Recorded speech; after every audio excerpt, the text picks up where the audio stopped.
As my heir, William now assumes the Scottish titles which have meant so much to me.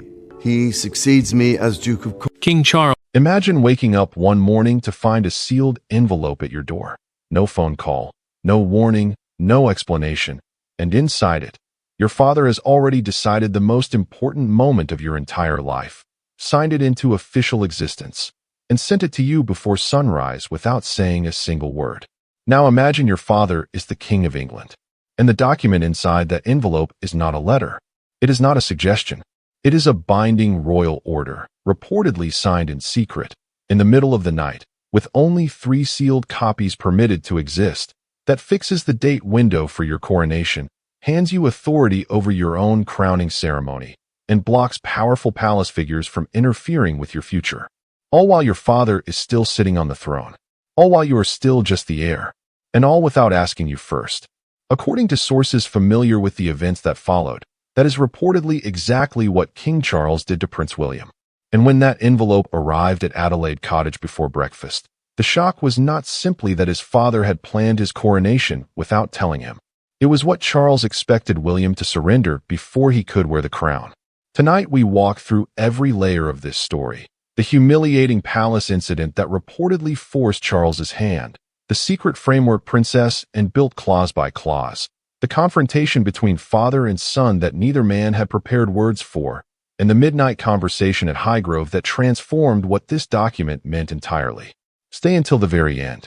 The final chapter turns this from a story about power into something far more human and far more devastating than that.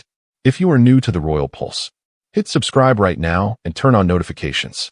You do not want to be the person who missed this one. Now let us get into it. Charles did not summon the nation. He did not stand before cameras or deliver a prepared address.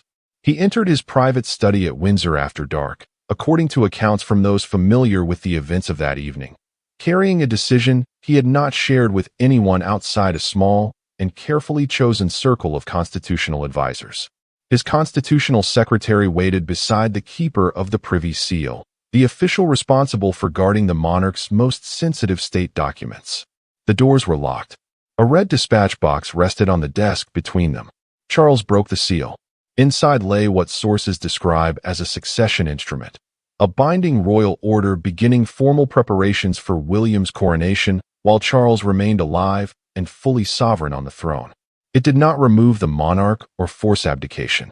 Instead, it reportedly fixed a ceremonial date window, granted William direct authority over his own crowning, and prevented palace factions from delaying or manipulating the transition when the moment eventually arrived. According to accounts from those familiar with the signing, Charles reached the page bearing his son's name and stopped. His fingers tightened around the pen, because at that moment this was no longer procedure. A father was formally acknowledging that his son's hour had arrived, while part of him was still struggling to accept what that meant for everything he had built. Charles signed the final page, placed the pen beside the red box, and said quietly, according to those familiar with the exchange, that there must be no confusion when the hour comes. The secretary sealed the document before anyone else spoke. Before dawn, a private messenger was ordered to carry one copy directly to William, who had no idea his father had been designing the beginning of his reign in a locked room while he slept. Camilla learned of the meeting only after the final seal had been pressed into place. She stood outside the study as an aide confirmed she had not been consulted. Her face hardened. The decision would shape her position and influence directly, yet the door had closed before she could speak a single word about it. William received the envelope at Adelaide Cottage before breakfast. The courier asked for his signature, waited until the sealed copy rested firmly in his hands, and departed without offering any explanation. The prince carried it inside with growing unease, because private royal deliveries of this kind did not arrive without purpose, and this one carried the weight of a decision already made without him. William broke the seal beside Catherine and read the opening clause twice. A coronation framework is the official plan governing the ceremony itself, its advisors, and the transfer of responsibilities surrounding a future sovereign. Accepting it would move William beyond the role of supportive heir. He would become an active sovereign in waiting, carrying new authority while Charles still occupied the throne, before either father or son had publicly acknowledged the change was approaching. Catherine watched confusion leave her husband's face and disbelief take its place, according to accounts from those familiar with the moment. She felt pride in the man he had become, but fear rose immediately alongside it. William's elevation would pull their son George closer to the crown, placing the young prince beneath the same pressure his father had carried since Diana's death. Success for one generation risked becoming a burden for the next. Catherine placed her hand over the pages on the table. She asked whether Charles had warned him. William looked toward the window before answering. "Not with words," he said. That reply exposed years of emotional distance between a king and the son expected to continue his reign. Distance neither man had found a way to close through ordinary conversation. William turned another page and discovered that Charles had named him joint supervisor of all coronation planning. The authority allowed the future king to reject traditions, ceremonial appointments, and advisory roles before any formal transition occurred. Then came the detail that stopped him completely.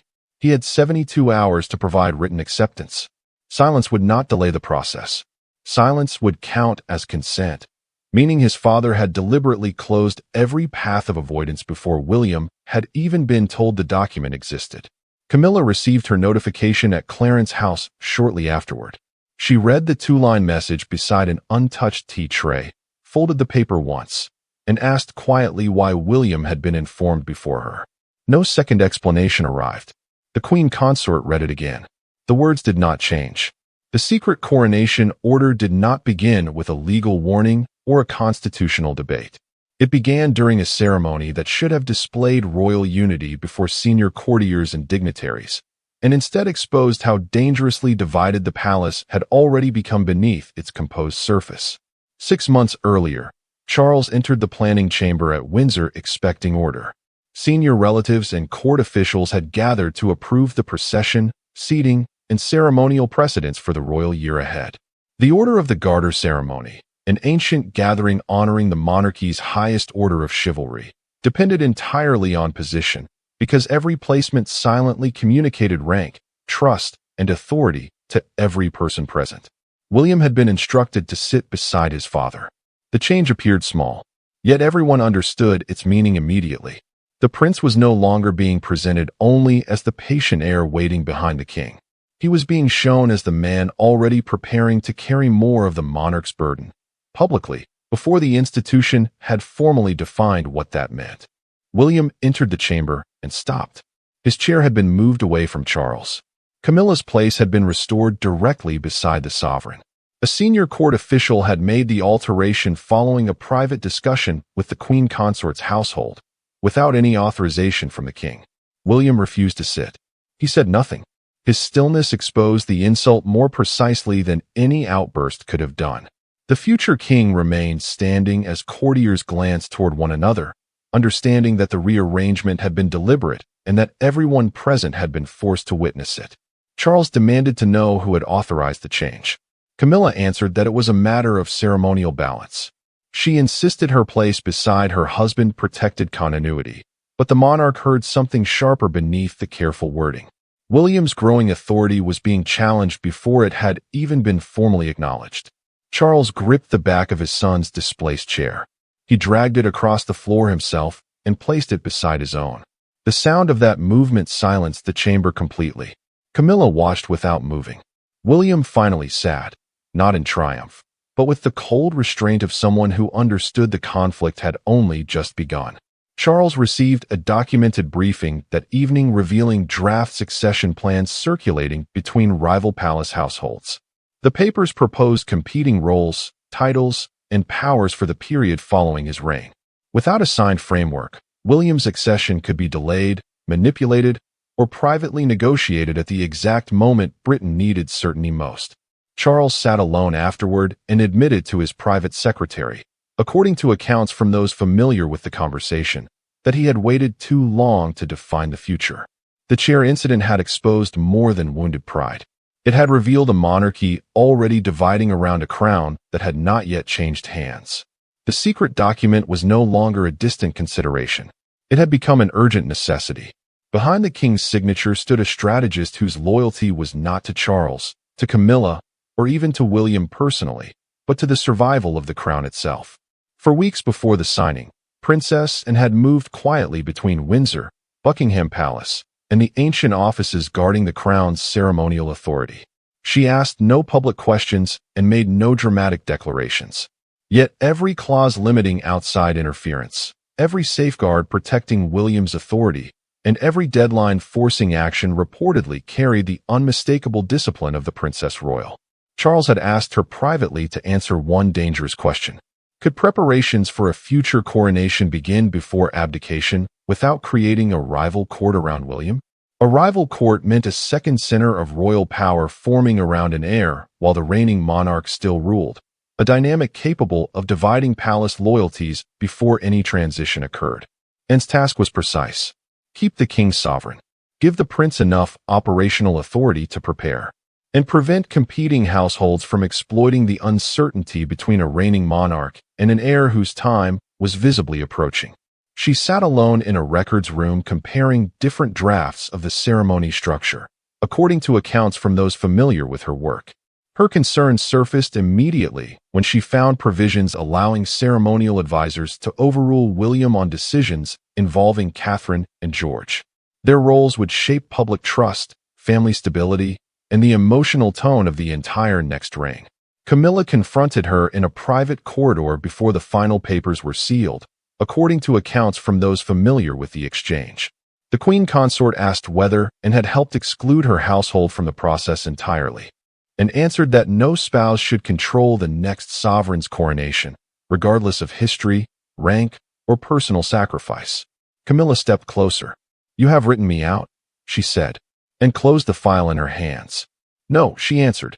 "I stopped anyone from writing themselves in, and had already secured written agreement from the Archbishop's office, senior constitutional advisors, and the coronation authorities." The Archbishop's office represented the church officials responsible for the sacred elements of the crowning ceremony. The coronation authorities managed its legal and ceremonial structure. Their documented support made Charles's framework extremely difficult to reverse once his signature was added, and inserted one final condition herself before the document was sealed. William's coronation oath would include a personal promise of transparency, restraint, and service, a direct answer to the rivalry that had made the document necessary in the first place. If you are still watching at this point, drop a comment below right now with the words, "I am still here."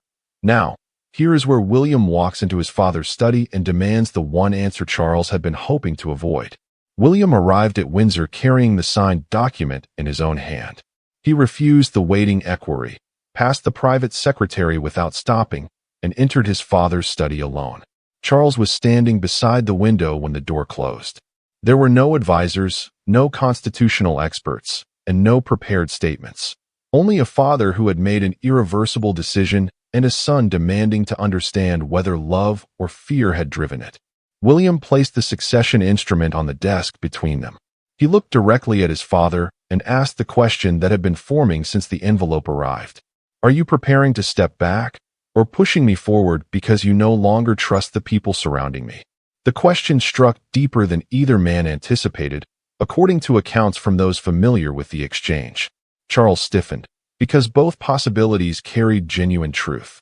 He had begun planning for an ending, and he had lost faith in those positioning themselves around his son's future before William had been given any real authority over it. Charles told him that preparation was not betrayal. William answered that a coronation was not an administrative handover. It would permanently alter Catherine's life, reshape George's future, and touch every private relationship he still possessed. He had spent years watching duty consume a family from the inside. He would not pretend another crown could arrive without another cost. Charles pulled a chair toward him. William remained standing. The king removed his glasses and placed them on top of the document. Then he admitted, according to accounts from those familiar with the conversation, that palace households had already begun competing over his son's reign before William had been given any opportunity to shape it himself. His voice dropped when he said he refused to allow his son to inherit confusion alongside the crown. That confession did not erase the secrecy, but it changed its meaning entirely. William found powers he had not fully absorbed on first reading. He could dismantle the existing coronation committee, the body responsible for planning the crowning ceremony, and replace its members with advisors of his own choosing. Charles then admitted he had signed before Camilla could challenge the restrictions placed on those outside the direct line of succession. Secrecy had been protection against resistance already forming inside the palace before the ink was dry.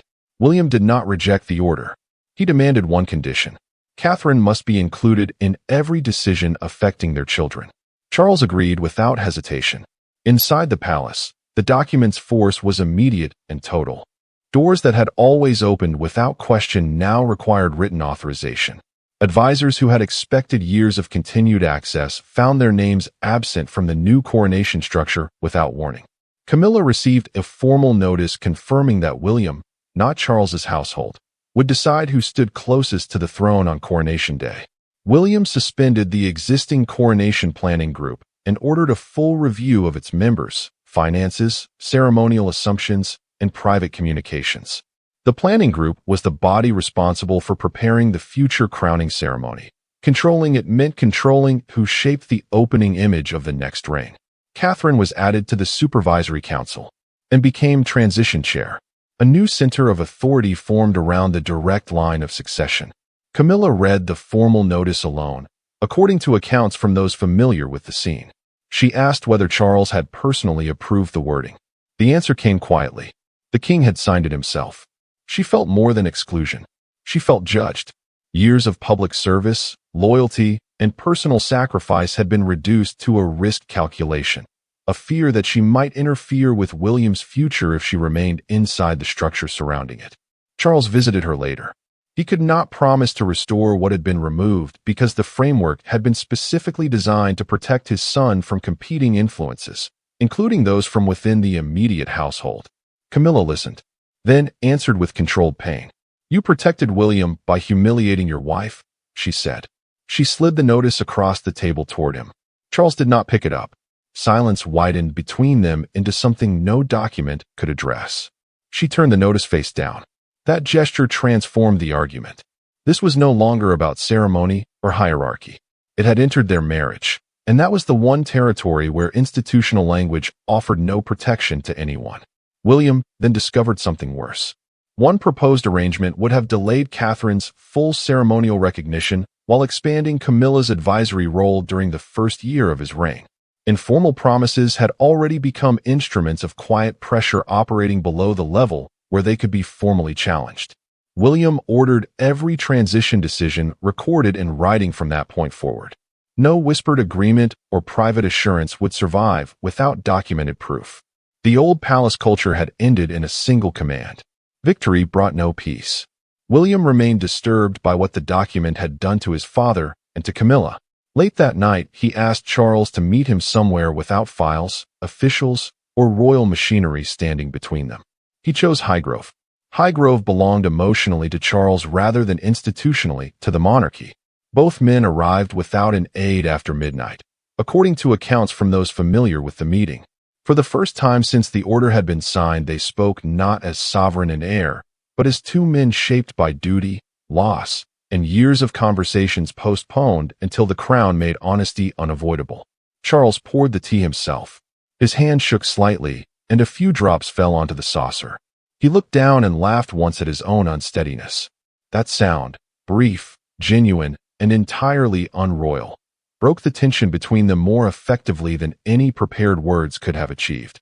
William admitted he had read the document initially as a withdrawal of faith. He had believed his father no longer trusted him to recognize when he was ready. Charles answered with painful honesty. He had feared asking openly because his son might refuse out of loyalty, placing love above preparation and leaving the future exposed to the competition the document had been built to prevent. He told William the order was never intended to replace his judgment. It was designed to ensure William would never inherit the uncertainty Charles himself had carried into the throne. William finally understood. The secrecy had wounded him, but the purpose behind it was not rejection. His father had tried to secure the road ahead before fear and rivalry could block it, using the only language he had ever fully trusted: duty. William reached into his coat and placed his signed acceptance beside Charles's teacup. "I will do it," he said, "but we do it honestly from here." The king rested one hand on the page without looking down. William then revealed his first decision. The ceremony would honor Charles's service while openly recognizing Diana's influence on the man who would one day be crowned. He would not erase either parent to protect the memory of the other. Charles agreed to announce the framework publicly himself. Continued secrecy would now damage the very crown the document had been built to protect.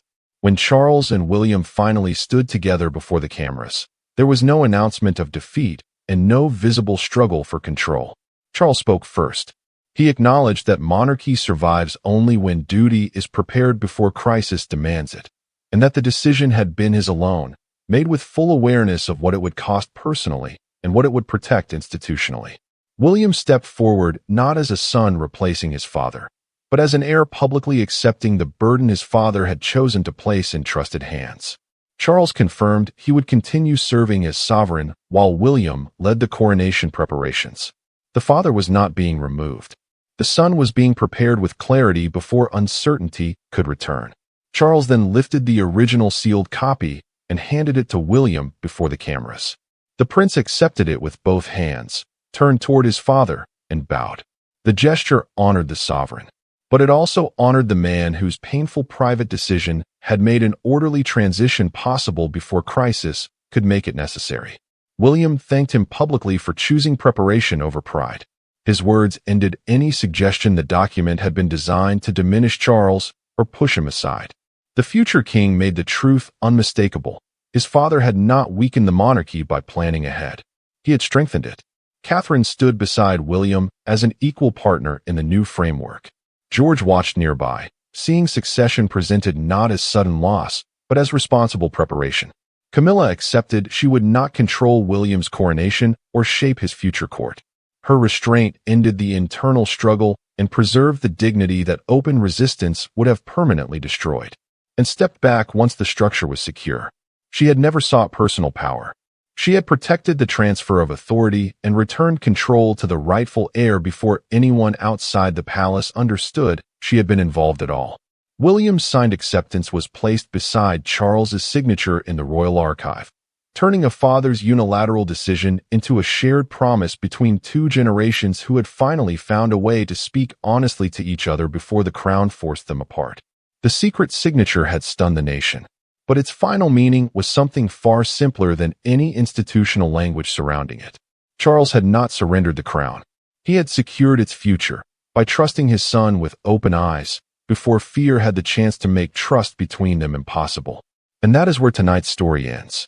If this video gave you something real, if it made you feel the weight of what this family carries beneath everything the palace presents publicly, please take 5 seconds right now and hit the like button. It costs you nothing and helps the Royal Pulse reach more people who care about these stories.